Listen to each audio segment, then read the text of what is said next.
प्यारे दोस्तों, आज हम आपको एक नेक औरत के बारे में बताने वाले हैं। जब उनका इंतकाल हुआ और उन्हें दफना दिया गया तो उनकी कब्र से कुरान पाक के तिलावत की आवाज़ आने लगी। तो दोस्तों, ऐसा क्यों हुआ था, इसकी क्या वजह थी, आइए आपको बताते हैं। अगर आपने इस वीडियो को लाइक नहीं किया तो इसे लाइक ज़रूर करें और चैनल को सब्सक्राइब करके बेल आइकन भी दबा दीजिए। तो चलिए शुरू करते हैं। दोस्तों, इस वाक़ये के जो जाकिर हैं, जिन्होंने ये वाक़या बयान किया है, वो कहते हैं कि एक बार उनके दादा एक कब्र के पास से गुजर रहे थे तो कब्र के अंदर से तिलावत कुरान की पाक आवाज़ आ रही थी और आवाज़ इतनी खूबसूरत थी, इतनी मधुर थी, दिल को सुकून देने वाली थी। वो एकदम से वहाँ रुक गए और उस तिलावत कुरान पाक को समात करते रहे, ईमान को ताज़ा करते रहे। ये तो एक दिन की बात थी, लेकिन जब जब उसके दादा उस कब्र के पास से गुजरते तो उन्हें वही आवाज़ आती और वो आवाज़ एक औरत की थी। जब पूछा गया तो पता चला कि यह कब्र कई साल पुरानी है। जो औरत इस कब्र के अंदर मौजूद है वो यकीनन नेक तो रही होंगी, तभी तो कुरान पाक पढ़ रही हैं। फिर उन्होंने वहाँ के गोरकन से पूछा कि भाई ये बताओ कि यह कब्र यहाँ पर कब से मौजूद है। पूछने पर पता चला कि वो कई साल पुरानी कब्र है। तो दादा ने पूछा कि औरत कौन है। उस गोरकन ने कहा कि मैं तो यहाँ पर नया हूँ, हाँ बस इतना जानता हूँ कि यह कब्र काफ़ी पुरानी है। दादा पुरतजस्सुस थे, मुझे तो मालूम करना है। वो कहने लगे कि क्या तुम मुझे अपनी वालिदा से मिला सकते हो। बयान करने वाले भाई कहते हैं कि मेरे दादा उन खातून से मिले और उनके पास अदब और एहतराम से बैठकर कहा कि जिस कब्रिस्तान से आपका बेटा गोरकन है वहाँ पर एक कब्र है, वो यकीनन एक औरत की है, क्योंकि वहाँ से औरत की आवाज़ आती है। दादा ने उनसे पूछा कि क्या यहाँ पर कोई रहता था, ऐसी कोई खातून थी जो बहुत नेक थी, ईमानदार थी, ईमान वाली थी। तो वो कहने लगी कि हाँ मुझे याद है, मैं उस वक्त बहुत छोटी थी। हम सब बच्चियाँ उनके पास कुरान पाक की तालीम हासिल करने जाती थीं। वो हमें कुरान पाक की तालीम देती थीं और अल्लाह पाक ने उनको एक सादत नसीब की हुई थी। कुरान पाक तजवीद के साथ पढ़ाती थीं। ऐसा नहीं कि वक्त गुजारी के लिए या पैसों के लिए नहीं पढ़ा रही थी, बल्कि उन्होंने उस कुरान पाक की वो इज़्ज़त की है कि मैंने वह एहतराम बहुत ही कम लोगों की आंखों में देखा है। वो न सिर्फ हमें कुरान पाक की तालीम देती बल्कि ख़ुद भी बहुत दीनदार और इबादत गुजार खातून थी। उन्होंने यही एक अमल नहीं किया था, बल्कि उनके पड़ोस में एक हिंदू ख़ानदान रहता था। उस हिंदू ख़ानदान के मुसलमानों के साथ नफ़रत थी, लेकिन वो खातून उनके पड़ोसी होने की हैसियत से उनके साथ बहुत अच्छा सलूक करती। न सिर्फ अच्छा सलूक करती बल्कि उनके घर खाना भेजती और उनका ख्याल भी रखती थी। एक बार ऐसा हुआ कि वो कुरान पाक की तिलावत कर रही थी तो उस घर की हिंदू खातून उनके घर के सामने से गुजर रही थी। उसने आवाज़ सुनी तो बहुत खूबसूरत आवाज़ थी।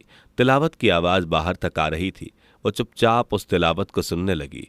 क्या पढ़ रही हैं ये समझ में नहीं आया। एक दिन समझ नहीं आया, लेकिन दूसरी बार गुजरी, दूसरी बार भी उनको समझ नहीं आया ये कौन सी ज़बान में और क्या पढ़ रही हैं, लेकिन जो भी पढ़ रही हैं मेरे दिल को सुकून मिल रहा है। उस औरत ने उसी वक्त दरवाज़ा खटखटाया, अंदर दाखिल हो गई और कहा, क्या मैं आपसे कुछ पूछ सकती हूँ। नेक खातून ने कहा, जी पूछिए।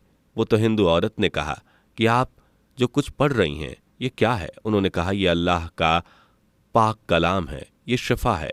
अल्लाह ताला ने हमारे लिए रहनुमाई का एक ज़रिया हमारे दरमियान भेजा है। तो वो कहने लगी कि इसका क्या मतलब है जो आप पढ़ रही हैं। उन्होंने कहा, अल्लाह पाक की तारीफ़, अल्लाह पाक की हम्दो सना। अल्लाह पाक ने जिसको हम एक मानते हैं, जो हमारे लिए काफ़ी है, उसने हमारे दरमियान रहनुमाई के लिए एक किताब दी है जिसको पढ़कर हम दीनों दुनिया की समझ हासिल करते हैं, और ये किताब हम जब मर जाएंगे उसके बाद हमारी मदद करेगी। तो वो हिंदू औरत कहने लगी कि क्या मुझे भी ये सिखाएंगी। तो उस नेक खातून ने कहा, बिल्कुल आप सीखिए, लेकिन क्या आप मुसलमान होना चाहेंगी। उस औरत ने कहा, अभी सोच कर बताऊंगी। ये कहकर वो चली गई। लेकिन आप अल्लाह ताला की करनी देखिए। दिल में रोशनी की एक लहर आ चुकी थी। रोशनी पूरी तरह से अभी जाहिर नहीं हुई थी। इत्तेफाक से उसी रात औरत का शौहर घर पर नहीं था। उसकी बेटी को किसी जहरीले कीड़े ने काट लिया। औरत के पास कोई तरीका कार न था, ना ही कोई हकीम। वो उसी नेक खातून के पास आईं और कहा, मेरी बेटी इस वक्त मौत के मुंह में है, क्या आप कुछ कर सकती हैं, मेरी मदद कर सकती हैं। वो नेक औरत फौरन चादर ओढ़ कर उसके घर आईं और कहा, आप यकीन करेंगी जो कुछ मैं करूंगी। तो वो औरत जिस बेटी को जहरीले कीड़े ने काट लिया था वो कहने लगी कि जो कुछ करें बस मेरी बच्ची को ठीक कर दें। नेक औरत ने कहा, मौत और हयात अल्लाह पाक के अख्तियार में है, मैं कोशिश करूंगी। उसी वक्त पानी का गिलास मंगवाया। उन्होंने सूरह फातिया पढ़कर उस पर फूंकी और वो दम किया हुआ पानी बच्ची को पिलाया। अल्लाह ताला की कुदरत, उस बच्ची ने उसी वक्त आंख ऐसे खोल दी जैसे किसी जहरीले कीड़े ने कभी काटा ही न था। ये देखकर वो हिंदू औरत इतनी मुतासिर हुई और कहा कि मुझे फौरन मुसलमान कीजिए, कलमा पढ़ाइए। इसके बाद वो कलमा पढ़कर मुसलमान हो गई। ये खबर बहुत दूर दूर तक गई। उस नेक खातून की शोहरत और आम हो गई। न जाने कितने गैर मुस्लिम खानदानों ने इस्लाम कबूल किया। वो नेक औरत जब इस दुनिया से गईं तो अल्लाह ताला ने वो दर्जात बुलंद किए कि जब उनकी मैयत कब्रिस्तान में लेकर जाई जा रही थी तो हज़ारों की तादाद में लोग शरीक थे। हर किसी की आंखें अश्कबार थीं, क्योंकि उस खातून ने कभी किसी का दिला आजारी न की थी। वो बेवा थीं, ऐसी ही जिंदगी गुजार रही थीं। उनका गुज़र औकात कुरान पाक पढ़कर ही होती थी, लेकिन कभी पैसों के लिए यह काम नहीं किया। और जब उनकी मैयत दफनाई जा रही थी तो आप यकीन नहीं करेंगे कि वो कब्र खुद ब खुद तैयार हो गई। ऐसा लग रहा था जैसे कोई गैबी मदद है, कोई ऐसी मखलूक वहाँ पर मौजूद है जो उस कब्र को इंसान के साथ मिलकर तैयार कर रही है। आसानी से वो कब्र तैयार हुई, इतनी आसानी से उनको दफनाया गया। और जैसे ही लोग वहाँ से गए तो उस कब्र से कुरान पाक के तिलावत की आवाज़ आने लगी, क्योंकि वो बहुत खूबसूरत तिलावत किया करती थीं। कहा जाता है कि जो हाफिज़ कुरान हो, कारी हो, मौलवी हो, या अल्लाह ताला का कलमा पढ़ने वाले हो, या नबी सल्लल्लाहु ताला अलैहि वसल्लम की सना बयान करने वाले हों, ऐसे हज़रत अगर दिल की गहराइयों से खालिस अल्लाह और उनके रसूल सल्लल्लाहु ताला अलैहि वसल्लम की इत्तबा में उनको खुश करने के लिए यह काम करे तो ज़रूर उनकी कब्र भी मुनव्वर हो जाती है।